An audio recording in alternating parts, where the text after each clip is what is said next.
재판관 전원의 일치된 의견으로 주문을 선고합니다. 탄핵 사건이므로 선고 시각을 확인하겠습니다. 지금 시각은 오전 11시 22분입니다. 주문.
지금부터 2024 헌납 8 대통령 윤석열 탄핵 사건에 대한 선고를 시작하겠습니다.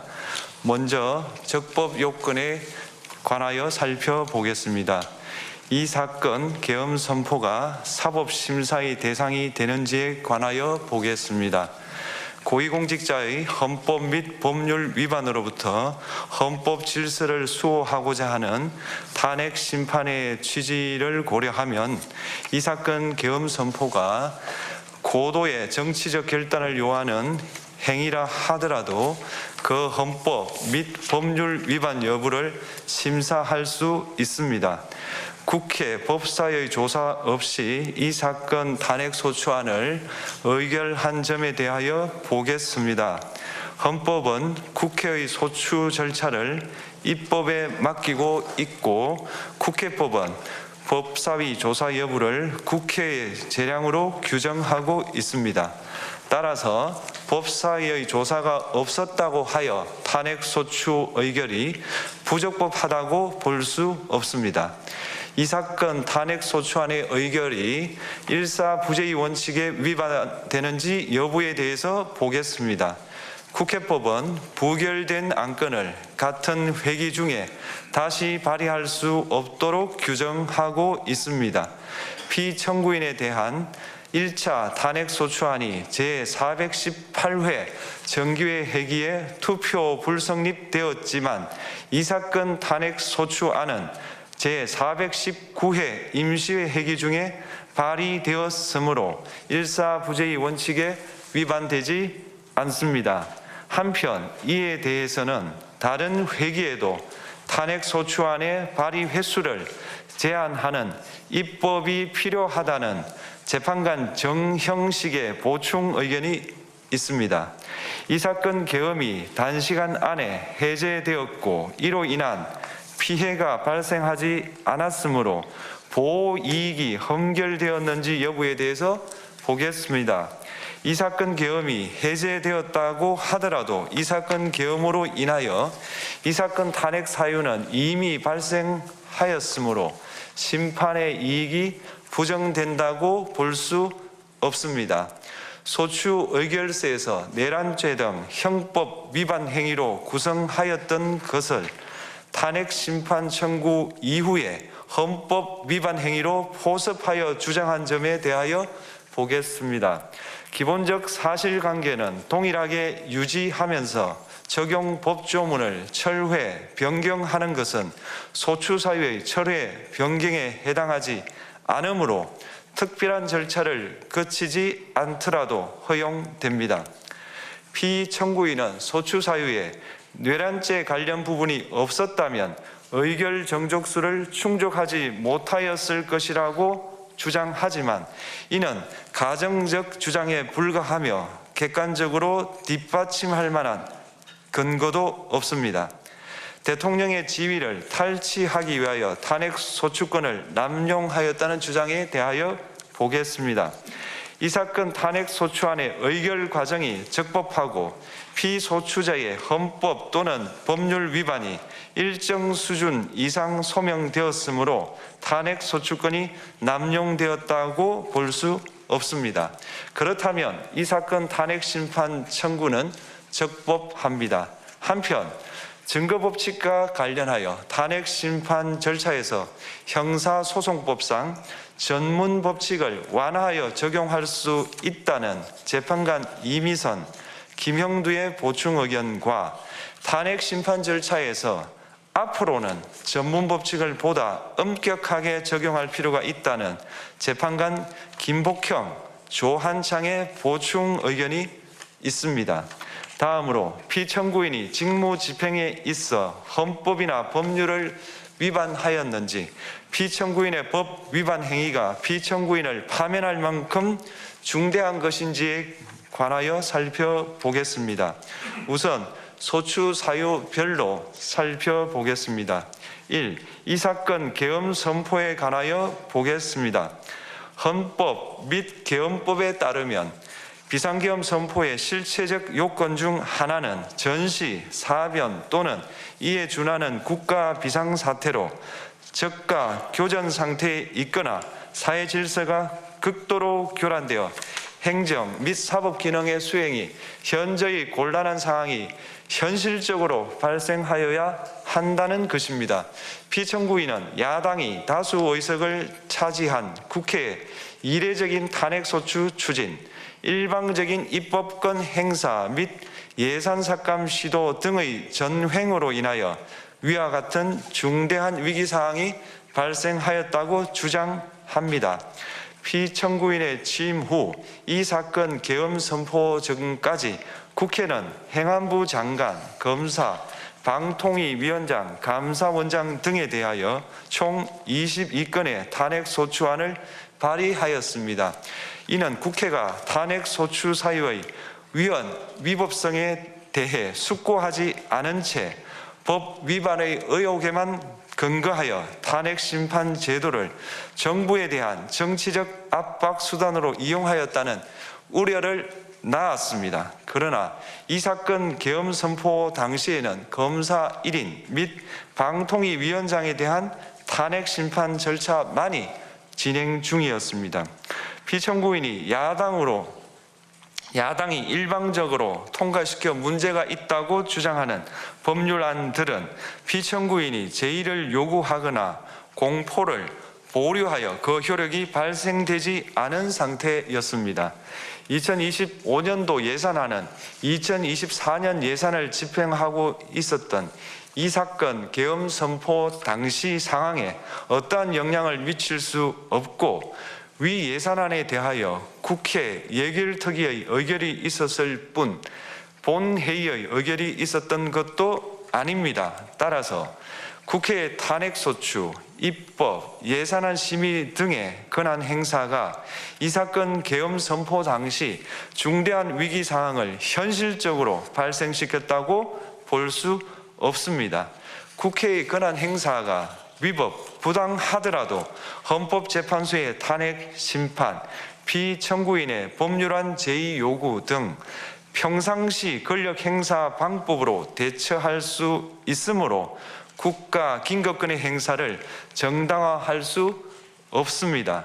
피청구인은 부정선거 의혹을 해소하기 위하여 이 사건 계엄을 선포하였다고도 주장합니다. 그러나 어떠한 의혹이 있다는 것만으로 중대한 위기 상황이 현실적으로 발생하였다고 볼 수는 없습니다. 또한 중앙선관위는 제22대 국회의원 선거 전에 보안 취약점에 대하여 대부분 조치하였다고 발표하였으며 사전, 우편, 투표함, 보관장소, CCTV 영상을 24시간 공개하고 개표 과정에 수검표 제도를 도입하는 등의 대책을 마련하였다는 점에서도 피청구인의 주장은 타당하다고 볼 수 없습니다. 결국 피청구인이 주장하는 사정을 모두 고려하더라도 피청구인의 판단을 객관적으로 정당화할 수 있을 정도의 위기 상황이 이 사건 계엄 선포 당시 존재하였다고 볼 수 없습니다. 헌법과 계엄법은 비상계엄 선포의 실체적 요건으로 병력으로서 군사상의 필요에 응하거나 공공의 안정질서를 유지할 필요와 목적이 있을 것을 요구하고 있습니다. 그런데 피청구인이 주장하는 국회의 권한 행사로 인한 국정마비 상태나 부정선거 의혹은 정치적, 제도적, 사법적 수단을 통하여 해결하여야 할 문제이지 병력을 동원하여 해결할 수 있는 것이 아닙니다. 피청구인은 이 사건 계엄이 야당의 전횡과 국정위기 상황을 국민에게 알리기 위한 경고성 계엄 또는 호소형 계엄이라고 주장하지만 이는 계엄법이 정한 계엄 선포의 목적이 아닙니다. 또한 피청구인은 계엄 선포에 그치지 아니하고 군경을 동원하여 국회의 권한 행사를 방해하는 등의 헌법 및 법률 위반 행위로 나아갔으므로 경고성 또는 호소형 계엄이라는 피청구인의 주장을 받아들일 수 없습니다. 그렇다면 이 사건 계엄 선포는 비상계엄 선포의 실체적 요건을 위반한 것입니다. 다음으로 이 사건 계엄 선포가 절차적 요건을 준수하였는지에 관하여 보겠습니다. 계엄 선포 및 계엄사령관 임명은 국무회의의 심의를 거쳐야 합니다. 피청구인이 이 사건 계엄을 선포하기 직전에 국무총리 및 9명의 국무위원에게 계엄 선포의 취지를 간략히 설명한 사실은 인정됩니다. 그러나 피청구인은 계엄사령관 등 이 사건 계엄의 구체적인 내용을 설명하지 않았고 다른 구성원들에게 의견을 진술할 기회를 부여하지 않은 점을 고려하면 이 사건 계엄 선포에 관한 심의가 이루어졌다고 보기도 어렵습니다. 그 외에도 피청구인은 국무총리와 관계 국무위원이 비상계엄 선포문에 부서하지 않았음에도 이 사건 계엄을 선포하였고 그 시행 일시, 시행 지역 및 계엄사령관을 공고하지 않았으며 지체 없이 국회에 통고하지도 않았으므로 헌법 및 계엄법이 정한 비상계엄 선포의 절차적 요건을 위반하였습니다. 2. 국회에 대한 군경 투입에 관하여 보겠습니다. 피청구인은 국방부 장관에게 국회에 군대를 투입할 것을 지시하였습니다. 이에 군인들은 헬기 등을 이용하여 국회 경내로 진입하였고 일부는 유리창을 깨고 본관 내부로 들어가기도 하였습니다. 피청구인은 육군 특수전 사령관 등에게 의결 정족수가 채워지지 않은 것 같으니 문을 부수고 들어가서 안에 있는 인원들을 끄집어내라는 등의 지시를 하였습니다. 또한 피청구인은 경찰청장에게 계엄사령관을 통하여 이 사건 포고령의 내용을 알려주고 직접 6차례 전화를 하기도 하였습니다. 이에 경찰청장은 국회 출입을 전면 차단하도록 하였습니다. 이로 인하여 국회로 모이고 있던 국회의원들 중 일부는 담장을 넘어가야 했거나 아예 들어가지 못하였습니다. 한편 국방부 장관은 필요시 체포할 목적으로 국군 방첩사령관에게 국회의장, 각 정당 대표 등 14명의 위치를 확인하라고 지시하였습니다. 피청구인은 국가정보원 1차장에게 전화하여 국군 방첩사령부를 지원하라고 하였고 국군 방첩사령관은 국가정보원 1차장에게 위 사람들에 대한 위치 확인을 요청하였습니다. 이와 같이 피청구인은 군경을 투입하여 국회의원의 국회 출입을 통제하는 한편 이들을 끌어내라고 지시함으로써 국회의 권한 행사를 방해하였으므로 국회에 계엄 해제 요구권을 부여한 헌법 조항을 위반하였고 국회의원의 심의 표결권, 불체포 특권을 침해하였습니다. 또한 각 정당의 대표 등에 대한 위치 확인 시도에 관여함으로써 정당 활동의 자유를 침해하였습니다.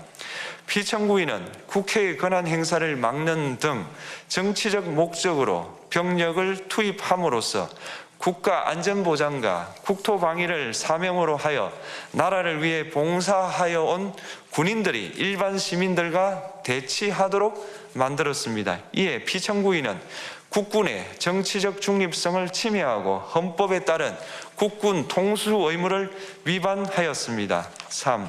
이 사건 포고령 발령에 관하여 보겠습니다. 피청구인은 이 사건 포고령을 통하여 국회, 지방의회, 정당의 활동을 금지함으로써 국회에 계엄해제 요구권을 부여한 헌법조항, 정당 제도를 규정한 헌법조항, 대의민주주의, 권력분리 원칙을 위반하였습니다. 비상계엄 하에서 기본권을 제한하기 위한 요건을 정한 헌법 및 계엄법 조항, 영장주의를 위반하여 국민의 정치적 기본권, 단체 행동권, 직업의 자유를 침해하였습니다. 4. 중앙선관위에 대한 압수수색에 관하여 보겠습니다. 피청구인은 국방부 장관에게 병력을 동원하여 선관위의 전산 시스템을 점검하라고 지시하였습니다. 이에 따라 중앙선관위 청사에 투입된 병력은 출입 통제를 하면서 당직자들의 휴대전화를 압수하고 전산 시스템을 촬영하였습니다. 이는 선관위에 대하여 영장 없이 압수수색을 하도록 하여 영장주의를 위반한 것이자 선관위의 독립성을 침해한 것입니다. 5. 법조인에 대한 위치 확인 시도에 관하여 보겠습니다. 앞서 말씀드린 바와 같이 피청구인은 필요시 체포할 목적으로 행해진 위치 확인 시도에 관여하였는데 그 대상에는 퇴임한 지 얼마 되지 않은 전 대법원장 및 전 대법관도 포함되어 있었습니다. 이는 현직 법관들로 하여금 언제든지 행정부에 의한 체포 대상이 될 수 있다는 압력을 받게 함으로 사법권의 독립을 침해한 것입니다. 지금까지 살펴본 피청구인의 법 위반 행위가 피청구인을 파면할 만큼 중대한 것인지 관하여 보겠습니다. 피청구인은 국회와의 대립사항을 타개할 목적으로 이 사건 계엄을 선포한 후 군경을 투입시켜 국회의 헌법상 권한 행사를 방해함으로써 국민 주권주의 및 민주주의를 부정하고 병력을 투입시켜 중앙선관위를 압수수색하도록 하는 등 헌법이 정한 통치구조를 무시하였으며 이 사건 포고령을 발령함으로써 국민의 기본권을 광범위하게 침해하였습니다. 이러한 행위는 법치국가 원리와 민주국가 원리의 기본 원칙들을 위반한 것으로 그 자체로 헌법 질서를 침해하고 민주공화정의 안정성에 심각한 위해를 끼쳤습니다. 한편 국회가 신속하게 비상계엄 해제 요구를 결의할 수 있었던 것은 시민들의 저항과 군경의 소극적인 임무 수행 덕분이었으므로 이는 피청구인의 법 위반에 대한 중대성 판단에 영향을 미치지 않습니다. 대통령의 권한은 어디까지나 헌법에 의하여 부여받은 것입니다. 피청구인은 가장 신중히 행사되어야 할 권한이 국가 긴급권을 헌법에서 정한 한계를 벗어나 행사하여 대통령으로서의 권한 행사에 대한 불신을 초래하였습니다. 피청구인이 취임한 이래 야당이 주도하고 이례적으로 많은 탄핵 소추로 인하여 여러 고위공직자의 권한 행사가 탄핵 심판 중 정지되었습니다. 2025년도 예산안에 관하여 헌정사상 최초로 국회 예산결산특별위원회에서 정액 없이 감액에 대해서만 야당 단독으로 의결하였습니다. 피청구인이 수립한 주요 정책들은 야당의 반대로 시행될 수 없었고 야당은 정부가 반대하는 법률안들을 일방적으로 통과시켜 피청구인의 제2 요구와 국회의 법률안 의결이 반복되기도 하였습니다. 그 과정에서 피청구인은 야당의 전횡으로 국정이 마비되고 국익이 현저히 저해되어 가고 있다고 인식하여 이를 어떻게든 타개하여야만 한다는 막중한 책임감을 느끼게 되었을 것으로 보입니다. 피청구인이 국회의 권한 행사가 권력 남용이라거나 국정 마비를 초래하는 행위라고 판단한 것은 정치적으로 존중되어야 합니다. 그러나 피청구인과 국회 사이에 발생한 대립은 일방의 책임에 속한다고 보기 어렵고, 이는 민주주의 원리에 따라 해소되어야 할 정치의 문제입니다. 이에 관한 정치적 견해의 표명이나 공적 의사결정은 헌법상 보장되는 민주주의와 조화될 수 있는 범위에서 이루어져야 합니다. 국회는 소수 의견을 존중하고 정부와의 관계에서 관용 그리고 자제를 전제로 대화와 타협을 통하여 결론을 도출하도록 노력하였어야 합니다. 피청구인 역시 국회의 대표인 국회를 협치의 대상으로 존중하였어야 합니다. 그럼에도 불구하고 피청구인은 국회를 배제의 대상으로 삼았는데, 이는 민주정치의 전제를 허무는 것으로 민주주의와 조화된다고 보기 어렵습니다. 피청구인은 국회의 권한 행사가 다수의 횡포라고 판단했다 하더라도 헌법이 예정한 자구책을 통해 견제와 균형이 실현될 수 있도록 하였어야 합니다. 피청구인은 취임한 때로부터 약 2년 후에 치러진 국회의원 선거에서 피청구인이 국정을 주도하도록 국민을 설득할 기회가 있었습니다. 그 결과가 피청구인의 의도에 부합하지 않더라도 야당을 지지한 국민의 의사를 배제하려는 시도를 하여서는 안 되었습니다. 그럼에도 불구하고 피청구인은 헌법과 법률을 위반하여 이 사건 계엄을 선포함으로써 국가 긴급권 남용의 역사를 재현하여 국민을 충격에 빠뜨리고 사회, 경제, 정치, 외교 전 분야의 혼란을 야기하였습니다. 국민 모두의 대통령으로서 자신을 지지하는 국민을 초월하여 사회 공동체를 통합시켜야 할 책무를 위반하였습니다. 군경을 동원하여 국회 등 헌법기관의 권한을 훼손하고 국민의 기본적 인권을 침해함으로써 헌법소의 책무를 저버리고 민주공화국의 주권자인 대한국민의 신임을 중대하게 배반하였습니다. 결국 피청구인의 위법 행위는 국민의 신임을 배반한 것으로 헌법 소의 관점에서 용납될 수 없는 중대한 법 위반 행위에 해당합니다. 피청구인의 법 위반 행위가 헌법 질서에 미친 부정적 영향과 파급 효과가 중대하므로 피청구인을 파면함으로써 얻는 헌법 소의 이익이 대통령 파면에 따르는 국가적 손실을 압도할 정도로 크다고 인정됩니다. 이에 재판관 전원의 일치된 의견으로 주문을 선고합니다. 탄핵 사건이므로 선고 시각을 확인하겠습니다. 지금 시각은 오전 11시 22분입니다. 주문, 피청구인 대통령 윤석열을 파면한다. 마치겠습니다. 헌법재판소가 2025년 4월 4일 오전 11시 22분 윤석열 대통령을 파면했습니다. 이제 전 대통령이죠. 윤석열 대통령이 임기가